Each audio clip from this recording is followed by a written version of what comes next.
Hello, good morning, good afternoon, whatever time it is that you're joining us today. This is day 2 of our Nonprofit Power Week with Eide Bailly, specifically with Kyle Hendrickson. So he's joining us yesterday, today, and all the days of this week as we move forward for this Nonprofit Power Week with Eide Bailly. For those of you that joined us yesterday, we did have a live audience. Unfortunately, they're not with us today, but hopefully they're joining us just like you and they're here virtually. So today, Kyle's going to talk to us about nonprofits being held hostage with ransomware and what that looks like for our NPOs around our country. So as we move forward in today's conversation, we of course want to remind you who we are.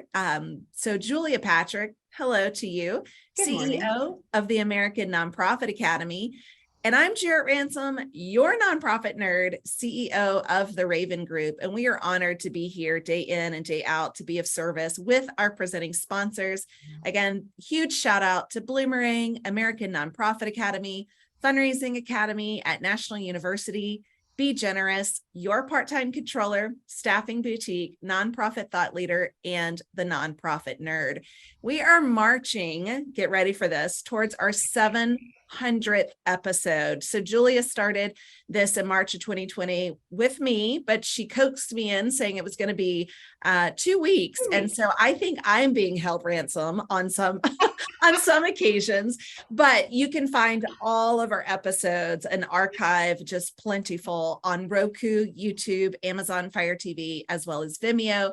And for those of you that are podcast listeners, and we learned that Kyle, our guest, is as well, you can listen to the Nonprofit Show wherever you stream your podcast. So as we move into today's conversation, Kyle, again, we are thrilled to have you here.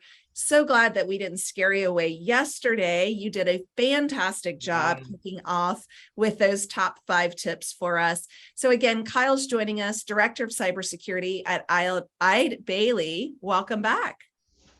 Awesome. Thank you for having me back again. I'm glad that I didn't scare you away yesterday. No, not a chance. Not a chance. Although you did give us some scary things to think about, and it was amazing. You were a great sport. As Jarrett mentioned, we did our very first live studio audience remote. Now Jarrett's done some live remotes for us before at the big Association of Fundraising Professionals conference that was held in Vegas. But this was really interesting because we actually had people, behind us in the audience. And so, Kyle, that was fabulous. And we were really, really honored that you would roll with the flow. And it was really a lot of fun. So thank you. Very cool. Well, I'm excited about today. Hopefully I can bring that same level of energy today as well. Well, I say let's get into it because we're talking about ransomware, which is such a frightening concept, and we're going to get into this more. But what is ransomware, and what are the most common types that we should be on the lookout for? Yeah, so just to start it off, ransomware is what a malicious actor is using. It's a type of software that they're getting on your systems. Okay. And what it's doing is it's encrypting the data and then in some cases stealing that data. And with that encryption that it's doing, it's preventing you from accessing that data and it's holding it for ransom, hence ransomware. And they're asking for a payment for them to release that data back to you so you can access your systems again. And so how this normally manifests itself within an environment is someone clicks on a phishing email, or maybe we had improperly configured our systems or our network, which allowed an intruder in. They get that malicious code to run in our environment. And then all of a sudden we see the pop-up message on our computer that says, hey, you can't access anything and we'd really like to be paid so that we can give you access again. So that's generally how it goes down. Now, some of the threat actors are pivoting. They are going to just extortion only business models. So they'll just steal the money and then ask for payment so that they can delete the data and not release it publicly. If you don't pay it, they release it publicly. So this, in the case of a nonprofit, might be our donor information. It might be the people that we're serving. It's all the data that we are trusted to protect. They're releasing that or extorting you so that they won't release it, along with the typical preventing access to normal IT type systems, our accounting systems, our how we serve our clients, all that. Kyle, how often does something like this Yeah. happen? Yeah. So this is happening all the time. So this is one of the, so this and business email compromise are two of the largest cyber threats that we face as a nation. And so when we look at ransomware across the world, and I can only go off of reported statistics. So when we look worldwide, North America, or specifically the United States, is 44% of all ransomware cases in the world are targeted at the United States. So this is a very much an us problem. Yeah. I like that pun there. US, us problem. Good job, Kyle. I know. I can only imagine that is just so frightening. But you, my friend, yesterday gave us so many messages of hope, and you're going to do that again today, I'm sure, is to have some messages of hope for our nonprofits. So when we do encounter this, because like you said, it's happening all the time, which sadly means it's probably happening right now, as we are having this conversation. When do we share that information? Like, do we share it internally with our staff and then externally with our stakeholders, or what do you recommend? Yeah, so the first step is to have a plan, right? We want to work to a plan. We don't want to just run around with our hair on fire and just not know what to do, because we do have potentially some legal or regulatory requirements for disclosures. So nearly every state in our nation has breach notification laws, along with, depending on what industry you're in, you may have regulatory requirements to notify your regulatory body, or just a certain time frame with notifying people. This also is further complicated because it's based on where the clients you're serving or where the people you have data on live, where they reside. And that can be further complicated because let's say someone is in Europe for a vacation or for an extended period of time, but their mailing address technically is in the United States. They may potentially still be subject to GDPR, so European data regulations. So this can be a mess. So this is where when we start talking about how do we notify, how do we transparently tell everybody that a incident has went down, we want to make sure we have a plan. We're working with a marketing or a PR firm or someone like that, so that we can have our internal messaging consistent and our external messaging consistent. We also want to be making sure that if we do have cybersecurity insurance, we're working with a breach attorney that is part of that plan, so that we know that we're following all legal requirements that we have, so we're not opening ourselves up to further liability. Wow. Okay, I would have never guessed that this would have been the path that you drew for us. It makes me think that this is something, and you kind of touched on this yesterday. You need to have your ducks in a row, and this plan, as you just stated, needs to be in full force before anything else, because this is too arduous just to think on the fly. What? Okay, this has happened. What do we do now? You need to have that plan. Yep, and down. it's affecting it. This is affecting our friends, our neighbors, our communities, and everybody around us. Because when we look at ransomware specifically, for those companies who have been through ransomware, 25% have been forced to close for a period of time while they're recovering. The regular recovery time, the average, is somewhere right around 3 weeks, and it can be anywhere from 20 to 21 days is where I've seen the recent studies. But this is losing access to your systems, to your IT, to everything you use to run the business in a technology era that we live in, what happens if you lose access to those systems and for extended periods of time? Yeah. I feel like there needs to be a crisis communication plan for all organizations, probably all businesses, right? For profit, not for profit. And then the scenarios in which, the crisis communication then is implemented and taken into effect.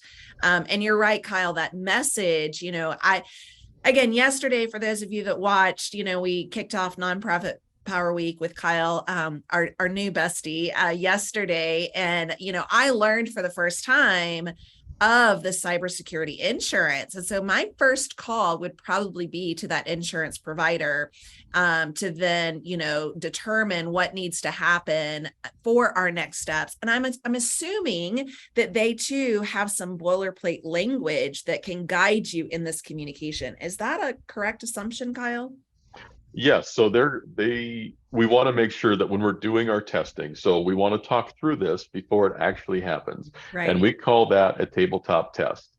And when we're doing that, it is okay to be asking our insurance carrier if they have resources to participate in that, observe and make recommendations based on what they've seen in the past. So that's an okay thing to ask of your insurance carrier.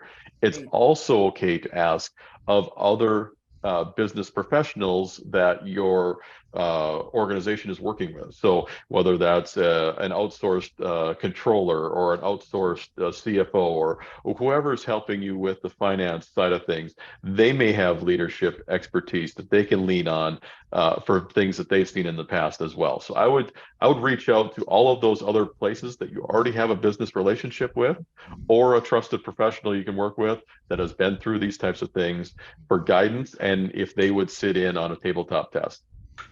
Great. Love that. Now, I want to go back to something because you mentioned something just now that I had never heard of until we started this discussion this week about a breach attorney. Talk to us a little bit more about that because I'm fascinated by that concept, and it seems to me like that could really save a lot of future angst if you have this, this member on your team, so to speak, before it happens. Yeah, so this isn't something that you normally staff for. This is something Mhm. that when you have cybersecurity insurance, or if you don't, if you have your plan in place, you'll have identified those people who already know the legal requirements for notifying people if there is a breach of information.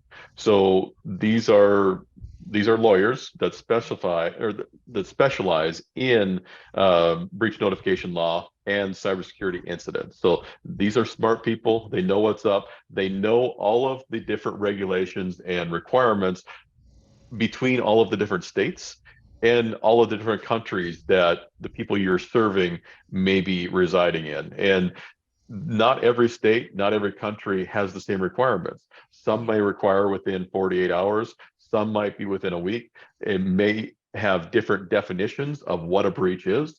They may have different definitions of what private information is. So they may not all agree on if it was a breach based on their different definitions of what is considered sensitive information. So there's a lot of things to be considering when you're going through this, but having that trusted resource and again, most likely through your cybersecurity insurance policy is key to make sure you're not subject to further, whether it's, I don't know if it's civil, I'm not smart enough to know if it's civil or criminal, but there's legal requirements around this. So, So Yeah. let me ask you a follow-up question to that. Because so often our accounting partners find internal fraud and financial mismanagement, would these be the same types of talents, legal talent that would actually be able to interface with you outside of the cyber security issue, but just in general fraud? Or is this really more drilled down to the cybersecurity? this is really drilled down to Okay. cybersecurity. So those people would be a good resource. But again, we're going to want to find somebody in the legal profession that actually specializes in breach notifications. Okay.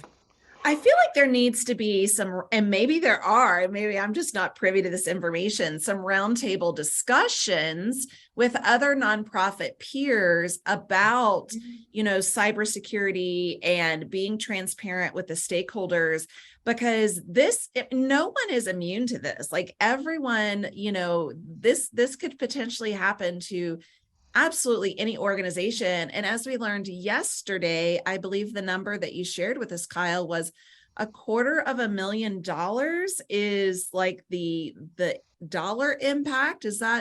Could you school me on that again? Yeah, so I'm losing information from a study from the group IB out of 2022. So they look back through 2020. So this is current data. So this is the most recent data that I have in front of me.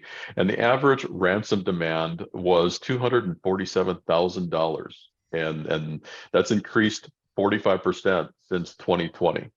That is terrifying. And Yep. as we mentioned again yesterday, and for those of you that are thinking, man, I missed a lot yesterday, that's okay. You can go back and watch it. But that, as we talked about, that could shut doors. That could really close down the organization and make a severe impact in the community. It just takes away from the funds that we have to support our organization and continue our mission of helping people. We're all in the nonprofit space to help people. And when we have unplanned expenses like this, it takes away from our mission. Right. Absolutely. Now, let's move on to, one of the things, and Jarrett alluded to this earlier, you were really specific in that you were here to deliver messages of hope when it all seemed like overwhelming. So you're telling us that we can do some things to prevent ransomware attacks. What would that look like? Yeah, so I think I mentioned yesterday that this isn't magic, and you can't just jump to the end of the Monopoly board. You can't just pass go, get your $200 and skip all the way to the end. It doesn't work that way. Uh, an adversary, a malicious adversary, has to use the same laws of nature, the same laws of physics that we do as defenders. They don't have secret sauce.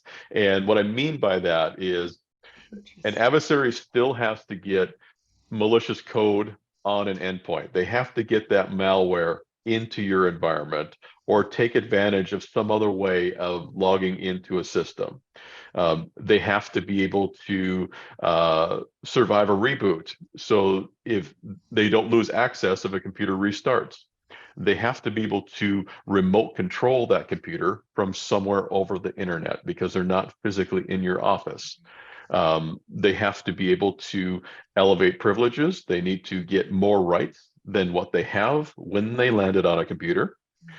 They have to be able to find other computers to get to, and they have to leverage those other computers to continue discovering and going through that whole circle of that attack chain until they find enough computers to infect and encrypt, or they find the data that they can steal and then extort you for not releasing it to the public. So all of these different steps that it takes to get to disaster is an advantage for us as defenders because we don't have to be good or we don't have to be perfect in every single stage of the attack.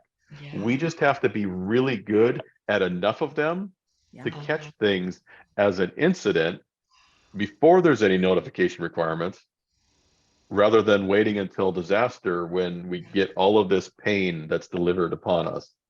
Yeah. I think that's fascinating. I think it's such an interesting um, process that you just walked us through, and that it's not just like this one and done thing, that it does take time and it is pretty substantial for the very fact that they're not sitting in your office. And I think a lot of times when we think about fraud in the nonprofit sector, and Jarrett, you and I have talked about this so much with different guests over this time, is that it's Betty Lou in accounting, or it's Sammy volunteer that comes in every Tuesday. But in this situation, we never see these people, and so it's the sense of lack of control or filtering that I think is so dangerous for so many of us, because we just out of sight, out of mind until it happens. Well, and the other thing I think about too, Julia, is, so many people, when they start a nonprofit, they don't start it thinking, I want to do this because I really want to put a cybersecurity plan in place, right? I mean, maybe some, Sorry, maybe Kyle. yeah. Kyle, you might have with an organization that you started, because I'm certainly, in your frame of mind. But, so many organizations, the founders, the CEO, they just thrive in passion. And this is not an area of expertise. So partnering with someone like Eide Bailly to really, support, because as you said yesterday, again, I'm referencing yesterday, is, really looking at having those trusted advisors. You don't have to do this alone. And I think that's really comforting. Yeah. So I heard something just 2 days ago, so I forgot to bring this up yesterday. Okay. And it's a little bit ridiculous, but I think it kind of brings home the point. Um, and this was directly from a client. So compromise is inevitable, but it won't happen to me. Why? Because it's never happened before. Why would it happen now? It's not going to be me that's the target. So I thought of a different way to rephrase this. So no experience in the life of the turkey prepares it for Thanksgiving. Oh, Just no. because it hasn't happened to us in the past That's doesn't mean it right. isn't going to be happening to us in the future, and that we Wow. don't have a reason to prepare and understand what these adversaries are doing so Right. that we can make sure that we're protected. Well, and they're becoming, thank you for that, because that's very poignant, I would say, but they're becoming more and more advanced. And one of the things during COVID is really this acceleration of technology. I've mentioned my son probably more times than I want to count right now, but he's 12 and he's learning coding. And so there's so many other individuals around the globe that are so very attuned to technology and the advancements of ransomware and cyber attacks and things like that. That's what's frightening to me is, yes, it might not have happened to us yet, but how do we prepare for that and prepare for the next installment of what that might be? Because I feel like all of these, as we talked earlier, phishing, mishing, all of those kind of dumb words, they're becoming more and more advanced. So I think that's a good point. And when we start talking about that attack chain, those things that lead up to ransomware, those aren't exclusive to ransomware. These are the steps that all advanced adversaries are taking in people's environments. They just have different goals at the end of that. Okay. So when we start focusing in on these common things, there's common threads that extend across all adversaries as they're attempting to steal data or prevent our access to it or steal money from us. They're working through this attack chain. And so one of the things that, from a very technical perspective, that I like to reference is the MITRE ATT&CK framework. And so this is observations of all known attacks that have occurred in the past so that we can look at the past to help us better protect us in the future. Yeah. And it's framed out in that whole attack chain methodology so that we can start to look at what does initial access look like? What does that remote control look like? How do we need to defend ourselves? Yeah. So is that specific to our sites, our organization? Is that what you're saying? So that's everybody. So that's not specific to nonprofits. This is looking at all attacks across all industries. So this Okay. is a huge body of knowledge that we can reference as computer professionals to make sure that we're building solutions secure upfront the right way at the Yeah. beginning. Yeah, again, that prevention is so important. And that's one of the things, we don't want our NPOs to be held hostage by ransomware. And these hopeful messages. You're going to be here all week to provide them. So don't be alarmed, those of you that are watching, listening. This is really something that we're providing in partnership with Eide Bailly throughout the week to really help you garner this insight, because we know that you show up with passion and purpose for your community, not to create a cybersecurity attack crisis communication plan. Yeah, as much as you need one, I don't think Me that's too. that's not at the forefront of anyone's mind.